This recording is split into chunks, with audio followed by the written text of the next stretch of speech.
வணக்கம் நண்பர்களே. சிலர் பெரிய ஆபத்துகளை எளிதாக எடுத்துக்கொள்வார்கள், ஆனால் சிலர் சின்ன விஷயத்துக்கே பயப்படுவார்கள் என்று நீங்கள் ஒருபோதும் யோசித்ததுண்டா? ஏன் சிலர் பெரிய முடிவுகளை தயக்கமின்றி எடுக்கிறார்கள், ஆனால் சிலர் ஒவ்வொரு படியையும் எடுக்கும் முன் 1000 முறை யோசிக்கிறார்கள்? ஆபத்தை எடுக்கும் திறமை என்பது பிறவியிலேயே சிலருக்கு மட்டுமே இருக்கிறதா?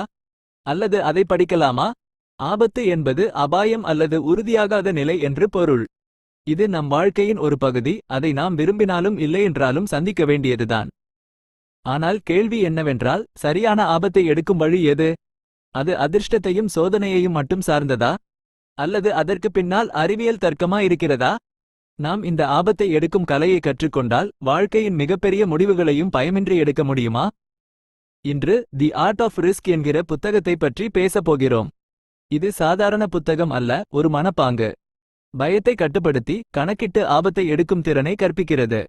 இதன் மூலம் வாழ்க்கையில் அசாதாரண வெற்றிகளை அடையலாம். ஆபத்தை எடுப்பது சாகசக்காரர்கள் அல்லது அதிரடி விரும்பிகளுக்கானதல்ல, யாரும் வளர்க்கக்கூடிய ஒரு திறமையே. வணிகத்தில் முன்னேற, உங்கள் தொழிலில் முன்னேற அல்லது தனிப்பட்ட வாழ்க்கையில் துணிச்சலான முடிவுகளை எடுக்க வேண்டுமானாலும் ஆபத்து அவசியம். ஆனால் சரியான ஆபத்தை எடுப்பது மற்றும் அவசியமில்லாத ஆபத்தை எடுப்பது, இவைகளுக்கு வித்தியாசம் இருக்கிறது.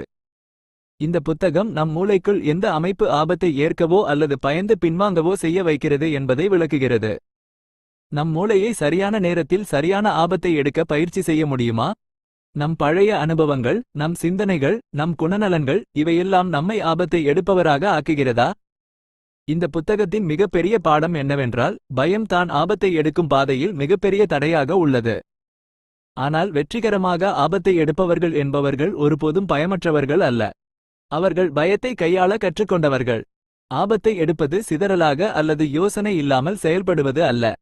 அது உங்கள் பயத்தை புரிந்துகொண்டு, உங்கள் இலக்குகளை தெளிவுபடுத்தி, புத்திசாலித்தனமான திட்டம் அமைத்து முன்னேறுவதாகும். ஆகையால், நீங்கள் உங்கள் வாழ்க்கையில் தைரியமான மற்றும் தன்னம்பிக்கையான நபராக வேண்டும் என்றால், உங்கள் கனவுகளை பயமின்றி பின்பற்ற வேண்டும் என்றால், இந்த வீடியோ உங்களுக்கானது. இங்கே தி ஆர்ட் ஆஃப் ரிஸ்க் புத்தகத்தின் மிக வலிமையான உத்தியை நாங்கள் விவரிக்கப் போகிறோம். இது உங்களுக்கு சரியான சமநிலை உள்ள ஆபத்துகளை எடுக்கும் திறனை வளர்க்கவும், பயத்தை கட்டுப்படுத்தவும் கற்பிக்கும். அத்தியாயம் 1. ஆபத்தில் உங்கள் மூளை, யோர் பிரெயின் ஆன் ரிஸ்க். சிலர் எந்த பயமுமின்றி உயர்ந்த பாறையிலிருந்து குதிக்கிறார்கள், வேகமாக பைக் ஓட்டுகிறார்கள் அல்லது கோடிக்கணக்கில் வணிகத்தில் முதலீடு செய்கிறார்கள்.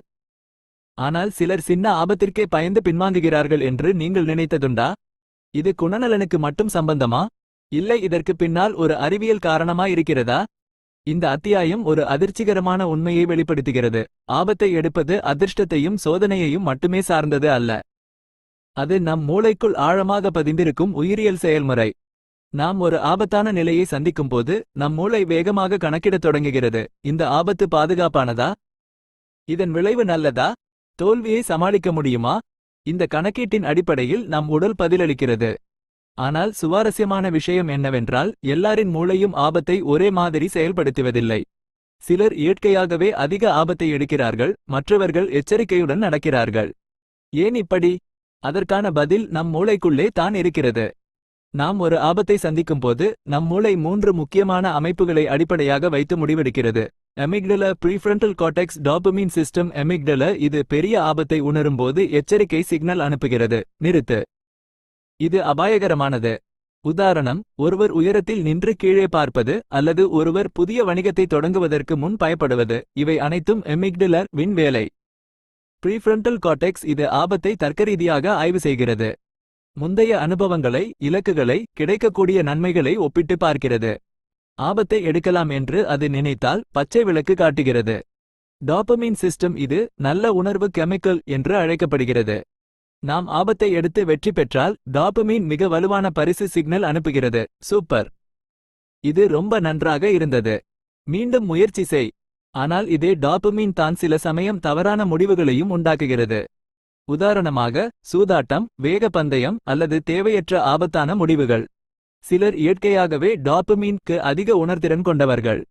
அதனால் தோல்வி அபாயம் இருந்தாலும் அவர்கள் மீண்டும் மீண்டும் ஆபத்தை எடுக்கிறார்கள். இப்போது கேள்வி என்னவென்றால், ஆபத்தை கட்டுப்படுத்த முடியுமா? சரியான நேரத்தில் சரியான ஆபத்தை எடுக்க நம் மூளையை பயிற்சி செய்ய முடியுமா? அவசியமில்லாத ஆபத்துகளை தவிர்க்க முடியுமா? பதில் ஆம்.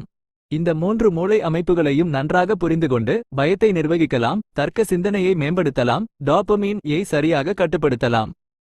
இந்த அத்தியாயத்தின் வலிமையான செய்தி என்னவென்றால், ஆபத்தை எடுப்பது என்பது பிறவித் திறமை அல்ல. அது உயிரியல் மற்றும் உளவியல் செயல்முறை. அதை நாமும் புரிந்துகொண்டு, கற்றுக்கொண்டு, கையாள முடியும். புத்திசாலியான ஆபத்தை எடுப்பவர்கள் உணர்ச்சி, அனுபவம் மற்றும் தர்க்க சிந்தனை ஆகியவற்றுக்கு இடையே சரியான சமநிலையை கண்டுபிடிக்கிறார்கள். அவர்கள் சிதறலாக ஆபத்தை எடுக்க மாட்டார்கள். அதே சமயம் பயத்தினால் வாய்ப்பையும் இழக்க மாட்டார்கள்.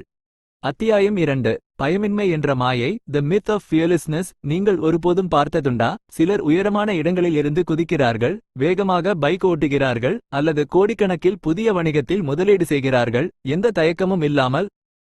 நாம் உடனே யோசிப்போம், இவர்கள் பயமில்லாதவர்கள். ஆனால் உண்மையில் அப்படித்தானா?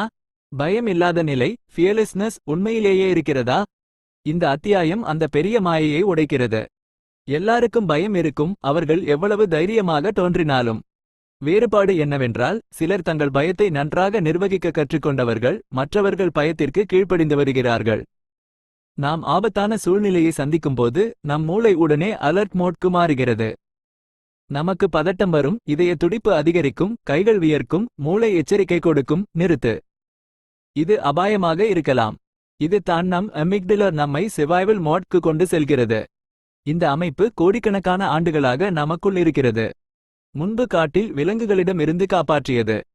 ஆனால் இன்று ஆபத்து என்பது காட்டு விலங்குகள் அல்ல, அது தொழில் முடிவுகள், பொதுவழக்குறை, முதலீடுகள், உறவுகள். ஆனால் நம் மூளை இன்னும் அதே பழைய பயம் சிக்னல் ஐ கொடுக்கிறது. அப்படியானால் மிகப்பெரிய ஆபத்துகளை எடுப்பவர்கள் எப்படி முடிவெடுக்கிறார்கள்? அவர்களுக்கு பயமா வராதா? உண்மை என்னவென்றால், வமான ஆபத்தை எடுப்பவர்கள் பயத்தை உணர்கிறார்கள். ஆனால் அவர்கள் அந்த பயத்தோடு கூட முன்னேறுகிறார்கள். அவர்கள் பயத்தை புறக்கணிப்பதில்லை, அதை புரிந்து, ஏற்றுக்கொண்டு, தங்களுடைய வலிமையாக்குகிறார்கள். இது தான் ஒரு சாதாரண மனிதர் மற்றும் ஒரு அசாதாரண மனிதர் இடையேயான மிகப்பெரிய வித்தியாசம். ஒரு ஸ்கைடைவர் ஆயிரக்கணக்கான அடி உயரத்தில் குதிக்கும் முன் பயப்படுவார். ஒரு ஆண்டர்பிரினியோர் தனது முதல் ஸ்டார்ட்அப் தொடங்கும் போது தோல்விக்கு பயப்படுவார். ஆனால் அவர்கள் அந்த பயத்தை தடுக்க விட மாட்டார்கள். அவர்களுக்கு தெரியும், பயம் வந்தால் அது நான் கம்ஃபர்ட் ஜோன் ஐ விட்டு வெளியே போகிறேன் என்பதற்கான சிக்னல். வளர்ச்சி எப்போதும் கம்ஃபர்ட் ஜோன்க்கு வெளியே தான் நடக்கும்.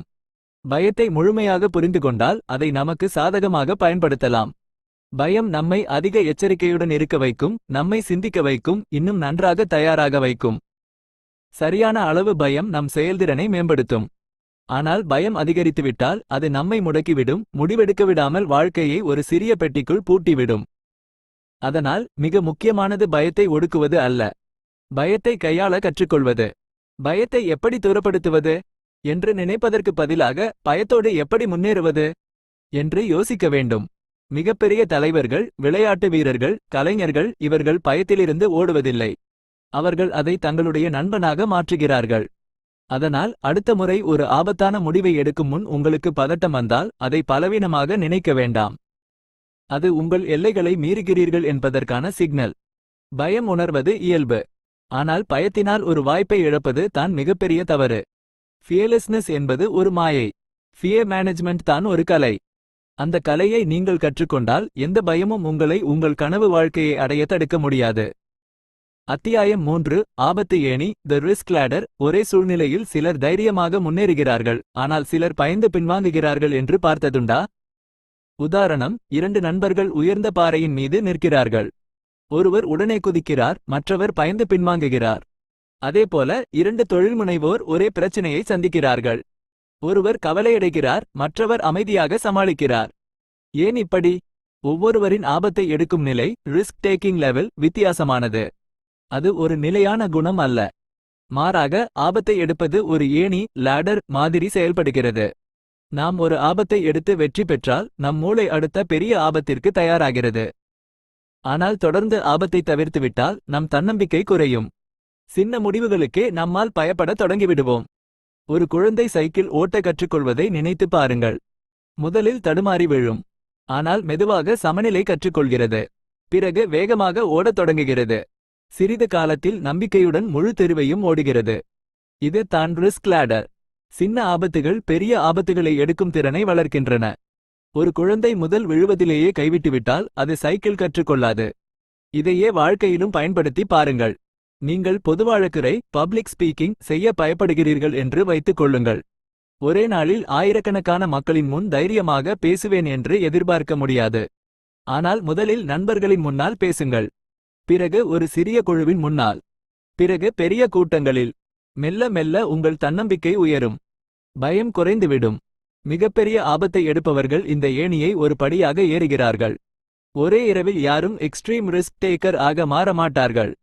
ஒவ்வொரு பெரிய முடிவும் சாகசமும் வெற்றியும் சிறிய ஆபத்துகளிலிருந்தே துவங்குகிறது. அதனால் வாழ்க்கையில் ஆபத்தை எடுக்க பயப்படுகிறீர்கள் என்றால் உடனே பெரிய ஆபத்திற்கு குதிக்க வேண்டியதில்லை. முதலில் சிறிய படிகள் எடுங்கள். சிறிய சவால்களை ஏற்றுக்கொள்ளுங்கள். கம்ஃபர்ட் ஜோன் இலிருந்து சிறிது வெளியில் வாருங்கள். மெல்ல மெல்ல உங்கள் பயங்களை விட்டு விடுவீர்கள். நீங்கள் எப்போதும் பாதுகாப்பான பகுதியில் சேஃப் ஜோன் இருந்தால் உங்கள் வாழ்க்கை ஒருபோதும் மாறாது. ஆனால் ஆபத்தை எடுக்கும் திறனை மெதுவாக வளர்த்துக் கொண்டால் இன்று இயலாததாக தோன்றுவது நாளை சாத்தியமாகும். அத்தியாயம் 4. ஆபத்திற்கான பயிற்சி. Training for risk. ஆபத்தை எடுப்பது சிலருக்கு பிறவியிலேயே வந்த திறமையா, அல்லது யாரும் கற்றுக்கொண்டு வளர்த்துக் கொள்ளக்கூடிய திறமையா? இது மிகவும் முக்கியமான கேள்வி. ஏனென்றால் பெரும்பாலும் நாம் நினைப்பது என்னவென்றால் பெரிய ஆபத்துகளை எடுப்பவர்கள் ஒருவித சூப்பர் பவர் உடையவர்கள் என்று. ஆனால் உண்மை என்னவென்றால் ஆபத்தை எடுப்பது மந்திரமல்ல. அது சரியான பயிற்சியால் கற்றுக்கொள்ளக்கூடிய திறமை. ஆபத்தை எடுப்பது அதிர்ஷ்டம் அல்லது பிறவி தைரியம் சார்ந்ததல்ல. அது அந்த சூழ்நிலைக்காக நாம் எவ்வளவு தயாராக இருக்கிறோம் என்பதையே சார்ந்தது. தீயணைப்பாளர்களை ஃபயர் ஃபைட்டர்ஸ் பாருங்கள். அவர்கள் எரியும் கட்டிடத்தில் பாய்ந்து செல்கிறார்கள். அவர்கள் யோசனை இல்லாமல் பாய்வதில்லை. அவர்களுக்கு தெரியும் தீ எப்படி பரவுகிறது, எந்த பாதை பாதுகாப்பானது, எப்படி அபாயத்தை குறைக்கலாம். ஏனென்றால் அவர்கள் மீண்டும் மீண்டும் பயிற்சி செய்திருக்கிறார்கள். அவர்களின் மூளை சரியான நேரத்தில் சரியான முடிவெடுக்க தயாராகிவிட்டது. இது தான் ட்ரைனிங் ஃபார் ரிஸ்க். அதாவது அதிக அழுத்தம் கொண்ட சூழலில் கூட அமைதியாக இருந்து சரியான முடிவெடுக்க உங்கள் மூளையையும் உடலையும் தயார் செய்திருப்பது. நீங்கள் கோடிக்கணக்கில் புதிய வணிகத்தில் முதலீடு செய்ய போகிறீர்கள் என்று வைத்துக் கொள்ளுங்கள். அதற்கு முன் ஆராய்ச்சி செய்யாமல், தரவை பார்க்காமல், நிபுணர்களிடம் ஆலோசிக்காமல் முதலீடு செய்வீர்களா? இல்லை. நீங்கள் சந்தையை படிப்பீர்கள், விவரங்களை ஆய்வு செய்வீர்கள், பின்பு கணக்கிட்டு ஆபத்தை எடுப்பீர்கள். இதுவே உண்மையான ஆபத்தை எடுக்கும் சூத்திரம். சரியான தயாரிப்பு கூட்டல் அறிவு கூட்டல் செயல். ஆபத்தை எடுக்கும் திறனை மேம்படுத்த மிக முக்கியமானது எக்ஸ்பாஷர். அதாவது நீங்கள் எதற்கு பயப்படுகிறீர்களோ அந்த சூழலில் மீண்டும் மீண்டும் உங்களை வைத்துக் கொள்ள வேண்டும். இதைச் செய்தால் உங்கள் மூளை அதை இயல்பு என கருதி பயம் குறையும். நேவி சீல் வீரர்கள் நீரில் மூச்சை தடுத்து நிற்கும் பயிற்சி செய்வார்கள். முதலில் அவர்களுக்கு பதட்டம் வரும். ஆனால் மீண்டும் மீண்டும் பயிற்சி செய்தபின் அவர்களின் மூளை அந்த அனுபவத்தை சாதாரணமாக எடுத்துக்கொள்ளும். பின்னர் அவர்கள் ஆபத்தான பணிகளையும் அமைதியாக நிறைவேற்றுவார்கள். இதே கருத்து எந்தவொரு ஆபத்துக்கும் பொருந்தும். இரண்டாவது முக்கியமானது சிமுலேஷன். அதாவது உண்மையில் ஆபத்தை எடுப்பதற்கு முன் அதை பயிற்சியில் செய்வது. விமானிகள் பைலட்ஸ் ஆயிரக்கணக்கான அடியில் பறக்கும் முன் சிமுலேட்டர் இல் பயிற்சி செய்கிறார்கள். டாக்டர்கள் சிகிச்சைகள் செய்வதற்கு முன் வெர்ச்சுவல் ரியாலிட்டி இல் பயிற்சி செய்கிறார்கள். விளையாட்டு வீரர்கள் தங்கள் திறனை மீண்டும் மீண்டும் சோதிக்கிறார்கள். பயிற்சியில் அனுபவம் அதிகமானால் நிஜத்தில் பயம் குறையும். அதனால் யாரும் புத்திசாலியான ஆபத்தை எடுப்பவராக மாற முடியுமா? ஆம். சரியான பயிற்சியும் எக்ஸ்பாஷர் இருந்தால் யாரும் தங்கள் கம்ஃபர்ட் ஜோன் ஐ விட்டு வெளியே வந்து நல்ல முடிவுகளை எடுக்க முடியும். ஒவ்வொரு பெரிய ஆபத்தை எடுப்பவரும் சிறிய படிகளிலிருந்து தான் தொடங்கியவர்கள். இது தான் மிக பெரிய ரகசியம். இந்த அத்தியாயத்தின் முக்கியமான பாடம் ஆபத்தை எடுப்பது ஒரு மந்திரம் அல்ல. அது கற்றுக்கொள்ளக்கூடிய திறமை. சரியான மனப்பாங்கை வளர்த்து சரியான பயிற்சி செய்து மெதுவாக அனுபவங்களை சேர்த்தால் நீங்களும் பெரிய புத்திசாலியான ஆபத்துகளை எடுத்து பெரிய வெற்றிகளை அடையலாம். அடுத்த ஆபத்திற்கான பயிற்சிக்கு தயார் தானே? அத்தியாயம் 5. உள்ளுணர்வின் சக்தி. The power of intuition. நீங்கள் ஒருபோதும் எனக்கு தோன்றுகிறது இது சரியான முடிவு என்று சொல்லி உண்மையிலேயே அது சரியாகி போனதுண்டா? அல்லது யாரோ ஒருவரை பார்த்தவுடனேயே இவரை நம்பக்கூடாது என்று மனம் சொல்லியதுண்டா? இதையே தான் நாம் இன்ட்யூஷன் என்று அழைக்கிறோம். அதாவது விவரமாக சிந்திக்காமல் உங்கள் உள்ளுணர்வு உடனே எடுக்கும் முடிவு. ஆனால் கேள்வி என்னவென்றால் இது உண்மையில் நம்பகமானதா? அல்லது சும்மா ஒரு கட் ஃபீலிங் மாதிரியா? உண்மையில் இன்ட்யூஷன் என்பது நம் மூளையின் மறைந்த தரவு வங்கி. நீண்ட கால அனுபவங்களும் கற்றல்களும் நினைவுகளும் அனைத்தையும் சேர்த்து நம் மூளை வேகமாக செயலாக்கி தரும் சுருக்கமான பதில் தான் இன்ட்யூஷன். உதாரணம், ஒரு சதுரங்க செஸ் மாஸ்டர் 10 வினாடிகளில் ஒரு நகர்வு முடிவு செய்கிறார். அவர் எல்லா சாத்தியமான நகர்வுகளையும் கணக்கிட்டு பார்த்தாரா? இல்லை. ஆண்டுகளாக சேகரித்த அனுபவம் அவருடைய மூளையில் சேமிக்கப்பட்டிருக்கிறது. அந்த அனுபவம் தான் கட் ஃபீலிங் போல வெளிப்படுகிறது. அதேபோல ஒரு அனுபவமுள்ள டாக்டர் நோயாளியை பார்த்தவுடனேயே இவருக்கு இதுவே பிரச்சினை என்று சொல்லிவிடுவார். பின்னர் பரிசோதனைகள் அதையே உறுதி செய்யும். இதுவே இன்ட்யூஷன் சக்தி. ஆனால் கவனிக்க வேண்டியது ஒன்று உள்ளது. இன்ட்யூஷனுக்கு அனுபவம் தேவை. அனுபவமில்லாமல் எடுக்கும் கட் ஃபீலிங் வெறும் ஊகமாக கெஸ் இருக்கலாம். உதாரணம், நீங்கள் முதல்முறையாக பங்குச் சந்தையில் முதலீடு செய்ய போகிறீர்கள் என்று வைத்துக் கொள்ளுங்கள். எனக்கு தோன்றுகிறது இந்த பங்கு நாளை உயரும் என்று சொன்னால் அது இன்ட்யூஷன் அல்ல. அது வெறும் கற்பனை. ஏனென்றால் உங்களுக்கு போதுமான அனுபவம் இல்லை. ஆனால் 10 ஆண்டுகளாக சந்தையை ஆராய்ந்து வந்த ஒரு முதலீட்டாளர் சொன்னால் இந்த பங்கு உயரும் போலிருக்கிறது, அப்போது அது உண்மையான இன்ட்யூஷன். ஏனென்றால் அவரது அனுபவம் அந்த உணர்வுக்கு அடிப்படையாக இருக்கிறது. அதனால் உண்மையான இன்ட்யூஷன் ஐ வளர்க்க வேண்டும் என்றால் அனுபவங்களை சேகரிக்க வேண்டும். தொடர்ந்து கற்றுக்கொள்ள வேண்டும். அந்த துறையில் அடிக்கடி ஈடுபட வேண்டும். இதனால் உங்கள் மூளை உங்களுக்கு நம்பகமான கட் ஃபீலிங்ஸ் தர ஆரம்பிக்கும். மிக முக்கியமானது, இன்ட்யூஷன் ஐ மட்டும் நம்பிக்கொண்டு முடிவெடுக்கக்கூடாது. அதை தரவு டேட்டார் மற்றும் ஆலோசனை அனாலிசிஸ் உடன் சேர்த்து பயன்படுத்த வேண்டும். இரண்டும் சேரும்போது தான் மிக வலுவான முடிவுகள் கிடைக்கும். இன்ட்யூஷன் கூட்டல் டேட்டார் சமன் பவர்ஃபுல் டிசிஷன். உதாரணம், ஒரு தொழில்முனைவோர் இந்த தயாரிப்புக்கு சந்தை இருக்கிறது என்று இன்ட்யூஷன் சொன்னால் அவர் தரவை பார்த்து ஆய்வு செய்ய வேண்டும். அப்போதுதான் அந்த இன்ட்யூஷன் சரியாக வேலை செய்கிறதா என்று தெரியும். அதனால் இன்ட்யூஷன் என்பது வெறும் கற்பனை அல்ல. அது உங்கள் மூளையின் சூப்பர் கம்ப்யூட்டர் மாதிரி. ஆனால் அந்த கம்ப்யூட்டர் வேலை செய்ய அதில் அதிகமான அனுபவத் தரவு இருக்க வேண்டும். எந்த பெரிய ஆபத்தை எடுத்தாலும் வெற்றிகரமானவர்கள் இன்ட்யூஷன் ஐ பயன்படுத்துகிறார்கள். ஆனால் அதை டேட்டார் உடன் சேர்த்து தான் செய்கிறார்கள். அடுத்த முறை உங்களுக்கு உள்ளுணர்வு ஒரு சைகை கொடுத்தால் அதை புறக்கணிக்க வேண்டாம்.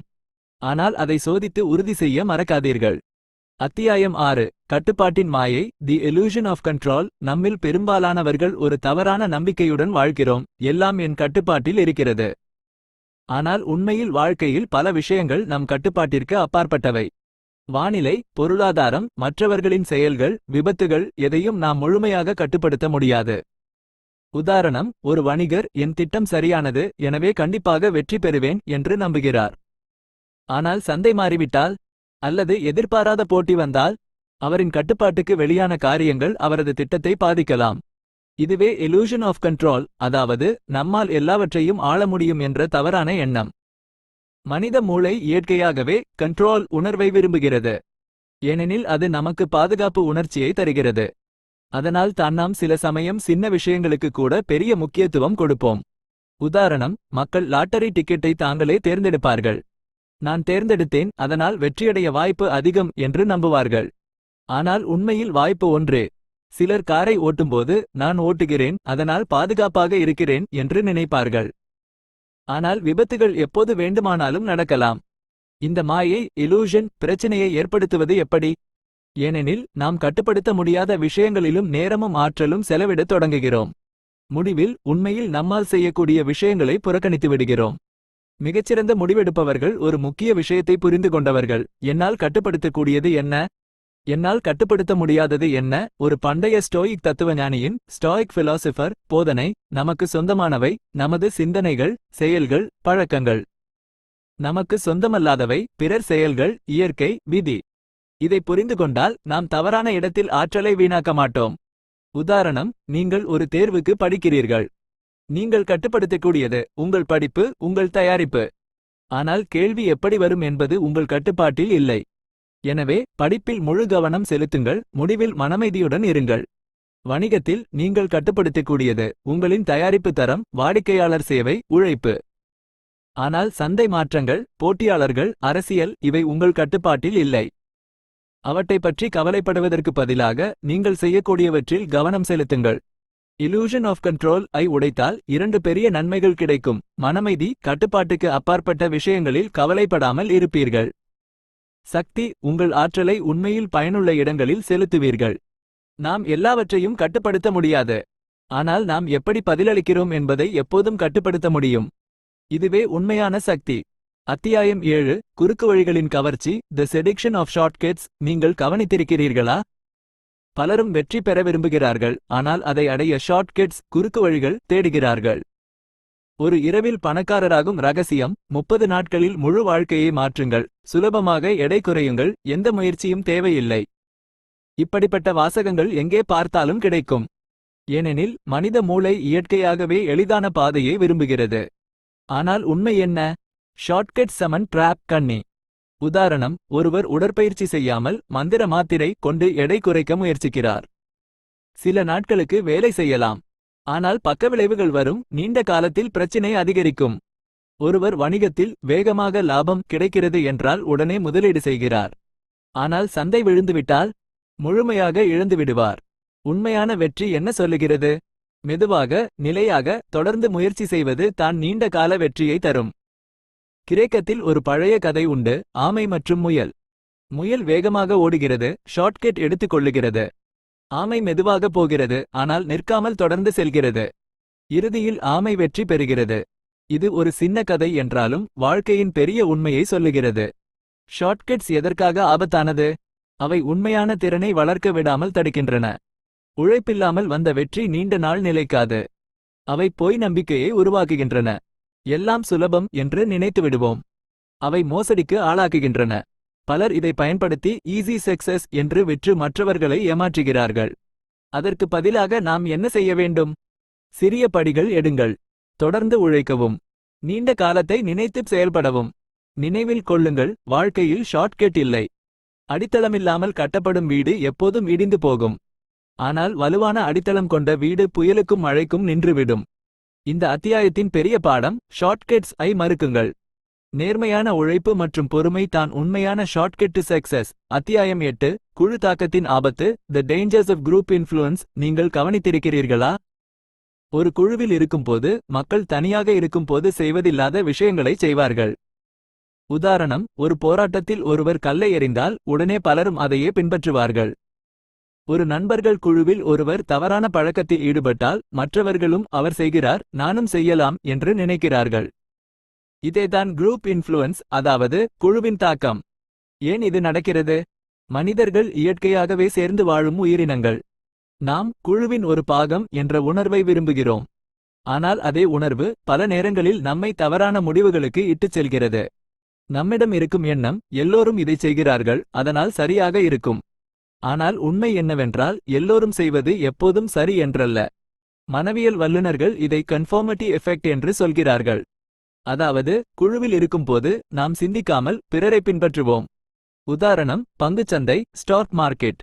ஒருவர் முதலீடு செய்தால் பிறரும் யோசிக்காமல் முதலீடு செய்வார்கள். அந்த பங்கு விழுந்துவிட்டால் எல்லோரும் இழப்பார்கள். அலுவலகத்தில் அனைவரும் ஒரு முடிவை ஏற்றுக்கொண்டால் யாரும் எதிர்ப்பு சொல்லாமல் அதையே பின்பற்றுவார்கள், even if it is wrong. இது ஏன் ஆபத்தானது? ஏனெனில் நம்முடைய தனிப்பட்ட சிந்தனை அழிந்து விடுகிறது. நாம் பெரிய தவறுகள் செய்ய தொடங்குகிறோம். குழுவின் அழுத்தம் நம்மை பயமின்றி ஆபத்தான முடிவுகள் எடுக்கச் செய்கிறது. எப்படி இதிலிருந்து நம்மை காப்பாற்றுவது? சுய சிந்தனை பழகுங்கள்.